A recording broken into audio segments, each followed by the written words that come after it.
The moment I saw Susan Vance standing in my driveway, that smug, self-satisfied smirk on her face told me everything I needed to know. She'd finally crossed a line she couldn't uncross. Behind her, a young couple wandered across my grandfather's lake cabin property, snapping cheerful photos as if they owned the place. A real estate agent was gesturing animatedly toward my private dock, boasting about the charming, rustic features. And right there, staked into my front lawn beside the weathered garden gnomes my late wife had placed 20 years ago, stood a bright red sold sign. "Richard," Susan said, her voice oozing artificial sweetness. "I'm so glad you could make it for the final walkthrough. The new owners are just thrilled about all the modernization potential." I took a slow sip from my coffee mug, the one that read, "Lake life means leave me alone and let the silence stretch out until the air itself grew uncomfortable." The real estate agent shifted his weight nervously, sensing that something wasn't right. The young couple stopped smiling. "Finally," I said, in the calm, deliberate tone that had carried me through 35 years as a commercial pilot. "That's fascinating, Susan. There's just one small problem. This property isn't for sale." Her smirk faltered, just for a heartbeat, before she composed herself. "Richard," she cooed, "there must be some misunderstanding. The HOA received official documentation that this property had been abandoned. We followed all proper channels through the Board of Waterfront Aesthetics." I pulled out my phone, never breaking eye contact, and dialed my lawyer. "David, I'm going to need you at the cabin," I said. "Bring the fraud investigation paperwork we talked about. It looks like someone's been impersonating a property owner again." Susan's face drained of color. I showed the baffled real estate agent my deed, my driver's license, and 15 years' worth of paid property tax receipts. Within minutes, the showing disintegrated. The young couple apologized over and over before hurrying off, and Susan retreated to her golf cart, muttering something about protecting property values. But I knew better. This wasn't over. Not by a long shot. Susan Vance had been making my life miserable ever since she became the HOA president of Cedar Creek Point 2 years ago.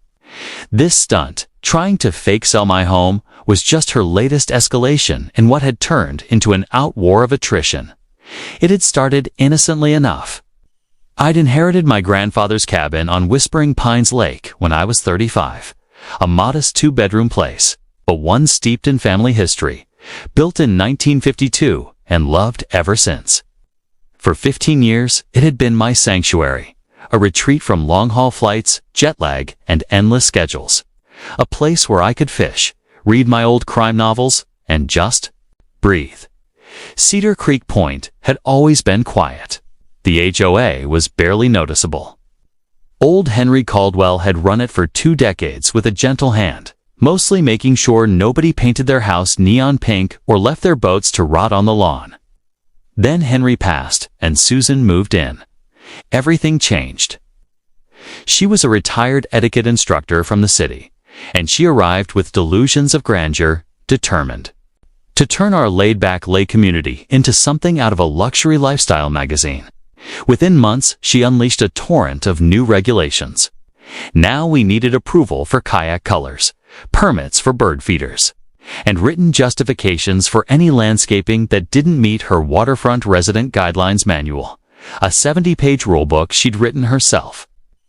I managed to stay off her radar for a while, till the day she caught me fishing off my dock wearing what she called non-regulation leisure wear.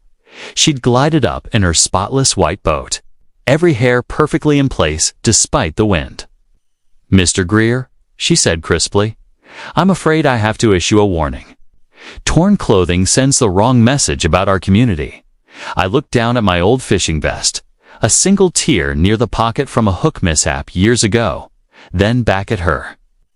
"Susan, I'm fishing on my own property on a Tuesday afternoon. I'm not hosting a diplomatic reception." Her lips thinned. "The rules apply to everyone. Mr. Greer, no exceptions. Also, your grass exceeds the 3-inch height limit. Your hammock is at a non-approved angle, and is that canoe registered with the HOA Marine Craft Committee? From that moment on, I became Susan's special project. The citations started pouring in weekly, each one more absurd than the last.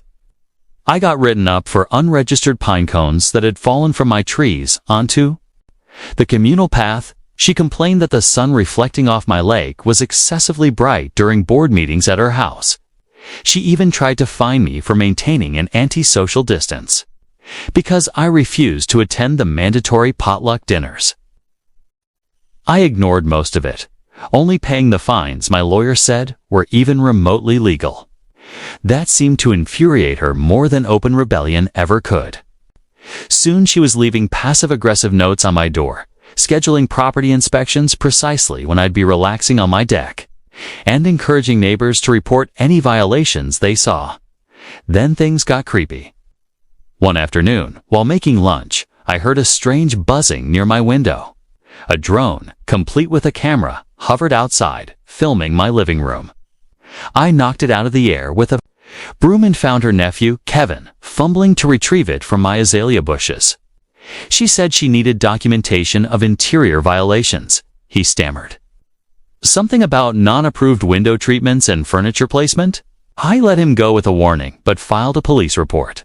Susan denied everything, claiming Kevin had been conducting an aerial tree health survey. The last straw came in the form of an official-looking letter from the so-called Board of Waterfront Aesthetics, a group that didn't exist until she invented it. The letter declared my property abandoned due to my failure to maintain adequate full-time presence standards and non-participation in community activities. It claimed that any property unoccupied for more than 35 days a year could be reallocated for community benefit. It looked disturbingly real. Embossed seal, fake signatures, the whole 9 yards. For half a second, I almost believed it myself. But when I showed it to David, my lawyer, he laughed so hard he nearly spilled his coffee. And that was before I realized just how deep Susan's forgery went. "Richard, this is fraud. Plain and simple," David said flatly. "She's forged documents, impersonated an official entity, and tried to rob you of your legal property. We could have her arrested right now. I could have pushed for immediate charges, but I decided to wait to see just how far Susan would take her." Charade. Turns out, I didn't have to wait long. 2 weeks later, while I was back in the city handling some medical appointments, Susan had taken her insanity to the next level. She'd listed my cabin on 3 real estate websites, complete with interior photos she'd likely taken from that drone incident. The listings described my family's cabin as a distressed property, available for immediate renovation, and listed Susan herself as the authorized community representative.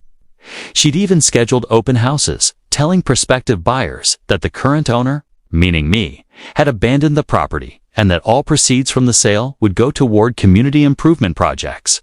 And that, of course, led to the scene in my driveway, Susan's fake sale unraveling right in front of her smug face. Disastrous showing.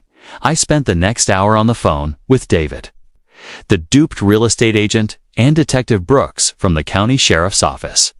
Brooks specialized in property fraud, and after reviewing the evidence I'd compiled, he sounded almost impressed. "Mr. Greer," he said, "this is one of the boldest cases of attempted property theft I've ever seen. This woman created a fictional committee, forged official documents, and tried to sell property she doesn't even own. We'll be pressing charges." Within 72 hours, Susan Vance was served with a cease and desist order, a restraining order keeping her 500 feet away from my property, a notice of an active criminal investigation for fraud, impersonation, and attempted grand theft. The real estate sites removed the listings immediately and issued public apologies.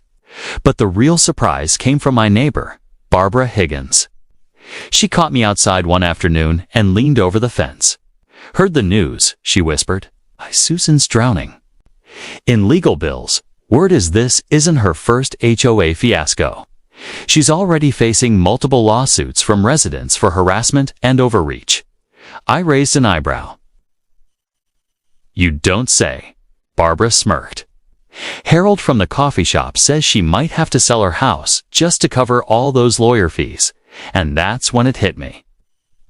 Susan's home sat right at the only road entrance to our side of the lake. Everyone who lived along the water, myself included, had to drive past it daily. It wasn't just a prime piece of real estate. It was strategically perfect. So I made some calls, contacted my financial advisor, liquidated a few investments I've been meaning to reorganize anyway, and set up a quiet LLC called Tranquil Waters Holdings. A few weeks later, when Susan's home quietly went on the market, listed by her attorney to cover her mounting legal debt, I was ready. The sale went through in 3 days. All cash, no contingencies. Susan didn't even know. I was the buyer until closing day. I'll never forget her expression when she pulled up to collect her mail one last time and saw me standing on her front porch. "Hello, Susan," I said cheerfully. "Thought I'd let you know. I'll be making a few changes to the property." Starting with the access road, her face went from pink to crimson to a kind of royal purple. "You can't do this," she sputtered. "I need that road to reach my aunt's cabin. There are easement laws." "Funny you should bring up property laws," I interrupted, maintaining that calm pilot's tone I'd used through all our previous confrontations. Turns out, the easement expired 5 years ago. Henry Caldwell never renewed it. Everyone got along too well back then to bother. But times have changed. "I think it's time to formalize things." I handed her a neatly prepared document, courtesy of David. "I'm willing to grant you a new easement, of course. The fee is $5,000 a month payable in advance." Her jaw dropped. "And one more thing," I continued. "The easement includes a behavioral clause. Any harassment of other residents, false citations, or drone-related nonsense. And it's immediately revoked." Her carefully coiffed hair actually moved as she sputtered, $5,000. "That's extortion." "No," I said mildly. "Extortion is when someone fabricates government paperwork to steal a man's home. This is just business. Fair market value for lake access. Look it up." She stormed off red-faced and trembling, but I knew she'd be back. Her aunt's cabin was her last remaining tie to the community, and she needed that road. In the meantime, I got to work on my improvements. First came the no trespassing signs, spaced every 6 feet along the property line. Then I had several truckloads of gravel delivered to create a decorative berm across what had once been her driveway, which I planted with native wildflowers that attracted bees and butterflies, 2 things I knew Susan hated. Next came the fence, a 10-foot-tall beauty of cedar and steel stretching the full length of the border, perfectly legal, sitting exactly 1 inch inside my property line, completely impenetrable. At the road's entrance, I installed a motorized gate that required an access code. Susan, predictably, lost her mind. She called the county, claiming I was blocking emergency access. The fire department came out, assessed the situation, and politely informed her that alternate routes existed. Then she tried rallying the HOA against me, but it turned out most of them were quietly cheering me on. "Richard," said Thomas Gallagher, a neighbor once fined for owning the wrong shade of beige patio furniture, "I think what you're doing is perfectly reasonable. Maybe Susan finally gets to see what it's like to have her own rules turned on her." My favorite addition, though, was the meditation garden. I transformed her former driveway into a Japanese-style rock garden with a koi pond and several peaceful benches. Every morning, I'd sit there with my coffee, reading aloud from my crime novels, just loud enough for Susan to hear from her aunt's cabin across the road. She couldn't stand it. Eventually, she showed up at the gate, pressing the intercom with what she probably thought was a conciliatory smile, though it looked more like she'd bitten into a lemon. "Richard," she said, voice tight, "this has gone far enough. I'm willing to apologize for the misunderstanding about your cabin, if you'll just be reasonable about the road access." "Misunderstanding?" I echoed, half laughing. "Susan, you tried to sell my house. It created fake committees. You flew a drone into my living room. That's not a misunderstanding. That's a crime spree. I was only trying to improve the community, she snapped. Your property was dragging down values with your casual attitude toward maintenance. My grass was 4 inches tall. I said flatly, you tried to make me homeless because of 1 extra inch. She exhaled sharply. Fine. What do you want, Richard? An apology. Here it is. I apologize. Now, can we talk about the road access like civilized people? I pretended to think for a moment. Well, there is one alternative to the $5,000 fee. Her eyes narrowed. What's that? You could write me a daily letter of apology, handwritten, at least 500 words, and have it delivered to my mailbox by 8 a.m. every morning for a year. Do that, and I'll consider lowering the fee to $2,500. Her expression was priceless. The intercom went dead for so long that I thought she'd hung up. Then, in a voice trembling with rage, Susan hissed, I'll see you in court. Mr. Greer, I smiled and replied cheerfully, looking forward to it. David's been rather bored lately. He'll be thrilled to have something to do. And was he ever? The court case was everything I'd hoped for, and more. Susan strutted into the courtroom with a lawyer who looked like he'd rather be anywhere else. He probably already knew they were walking straight into a storm they couldn't win. Susan's big argument, she claimed prescriptive easement. That because she'd used the road for so long, she now had automatic rights to it. David countered with a mountain of evidence so thick that even the judge's eyes widened halfway through flipping the first folder. There it all was, proof of her deception laid bare. The fake board of waterfront aesthetics documents, the drone footage that Kevin had reluctantly admitted taking, screenshots of fraudulent real estate listings, and testimony from over a dozen Cedar Creek Point residents describing her relentless harassment campaigns. Your Honor, David said, in that calm, lethal tone only seasoned lawyers have. The plaintiff has engaged in a systematic campaign of harassment, fraud, and attempted theft against my client. She created fictional governmental bodies, forged official documents, and tried to deprive Mr. Greer of property valued at over $600,000. Now she seeks relief because the consequences of her own actions have finally caught up with her. The courtroom was silent, except for Susan's shallow breathing. Her lawyer tried to pivot, insisting the HOA had legitimate authority to enforce community standards.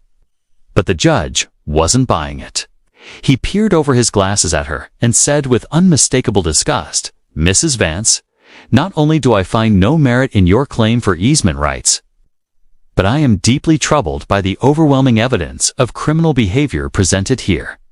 You're fortunate the district attorney hasn't filed charges yet. He turned to me then. Mr. Greer, while I understand your frustration, completely blocking access could raise legal concerns. Therefore, I'm ordering you to allow emergency access only as required by state law. For regular access, you're within your rights to charge a reasonable fee or deny entry altogether. Then came the part that nearly made me laugh out loud. Furthermore, Mrs. Vance, the judge continued, I'm issuing a judgment against you for Mr. Greer's legal fees, totaling $78,000. I'm also referring this case to the State Real Estate Commission for investigation into your fraudulent listings. And I recommend to the Cedar Creek Point HOA that you be immediately removed from any position of authority. The sound that came out of Susan was somewhere between a gasp and a shriek, like a cat being stepped on. $78,000. Your Honor, that's impossible. I don't have that kind of money, then I suggest. The judge replied dryly, you make arrangements with Mr. Greer. Perhaps he'll accept a payment plan, though given your history, I wouldn't blame him if he didn't. He wasn't finished. And I'm also ordering you to attend a weekend seminar on boundaries, both emotional and physical, at your own expense. The court will provide a list of approved programs. You'll present proof of completion within 90 days or face contempt charges. That was the final blow. Susan's perfectly composed mask shattered completely. Her face flushed an alarming shade of purple. And in a moment that seemed almost too absurd to be real, she actually stomped her foot like a child denied a toy. "This is persecution," she shouted. "I was trying to improve the community. That man is a menace to property values." The judge's gavel cracked against the bench. "That's enough, Mrs. Vance. One more outburst and I'll add contempt of court to your list of problems." Court is adjourned, and just like that, it was over. As we stepped out into the hallway, Susan made one final desperate attempt. "Richard, please," she said, her voice wobbling. $78,000 plus my legal bills. It'll bankrupt me. Can't we work something out?" I stopped and looked at her. The same woman who'd tried to ruin my peace over grass height and hammock placement now stood before me, begging for mercy. "You know what, Susan?" I said slowly. "I'll make you a deal. Pay me $50,000 in cash. And write those daily apology letters for 6 months instead of a year. Take it or leave it." She took it, of course. She didn't have a choice. And those letters, they were masterpieces of reluctant humility. Each one is just apologetic enough to meet the court's requirement, but dripping with barely contained fury. My favorite was the one where she spent 490 words discussing the history of lawn maintenance before tacking on a 10-word apology at the end. The emergency HOA meeting to remove her was held the next week. I didn't bother attending, but Barbara later gave me a full play-by-play. Apparently, Susan tried to filibuster her own removal by reading the entire waterfront resident guidelines manual she'd written. But it didn't work. The board voted her out 27-1, with Susan herself casting the only dissenting vote. According to Barbara, when the results were read aloud, Susan stood, pointed at each board member in turn, and declared, "You'll regret this when property values plummet and this community turns into a lawless wasteland of non-conforming mailboxes and unapproved hedge heights." Then she tried to storm out dramatically and tripped over her own feet. The very people she'd been threatening had to help her up. Barbara said it was the perfect ending to the tyrant's reign. A week later, I converted Susan's former home into a vacation rental. Tranquil Waters Retreat. The tagline: escape HOA drama and experience true lakeside peace. The irony wasn't lost on anyone. Her pristine living room became my reading library, filled with all the mystery novels she once claimed were too loud when I read them on my deck. Last I heard, she'd moved to towns over to a gated community called Crystal Valley Estates. Within 6 months, she'd somehow gotten herself elected vice president of their HOA. A friend who lives there says she's currently campaigning to ban wind chimes, claiming they disturb the natural soundscape, and trying to pass a rule requiring all dogs to be trained not to smile because it creates an inappropriately casual atmosphere. As for me, I still split my time between the city and the lake. Though now I have 2 properties to enjoy, the guest house has become a small museum. Each of Susan's ridiculous citations framed on the wall for the amusement of renters. My meditation garden is now a favorite hangout for other residents who stop by to swap their own HOA horror stories. Sometimes, on quiet evenings, I'll sit on Susan's former balcony with my fishing rod in hand, wearing my most disreputable cargo shorts and that same torn fishing vest she once called an eyesore. The grass on both properties stands exactly 4.5 inches tall, measured daily with a ruler I had bronzed and mounted on the wall as a trophy, because in the end, life is good when you know how to handle a Karen who's gone too far. The secret: patience, documentation, and the reminder that the best revenge isn't just living well, it's buying your enemy's house and turning it into everything they hated. The $78,000 fine and her removal from the board happened just last month. And by pure coincidence, I saw her one last time at the grocery store. She spotted me, turned sharply, and walked straight into a display of canned peaches. They rolled everywhere. As I bent down to help the staff pick them up, I heard her muttering something about inappropriate produce stacking heights as she fled the scene. I just smiled, because in Cedar Creek Point, peace had finally returned.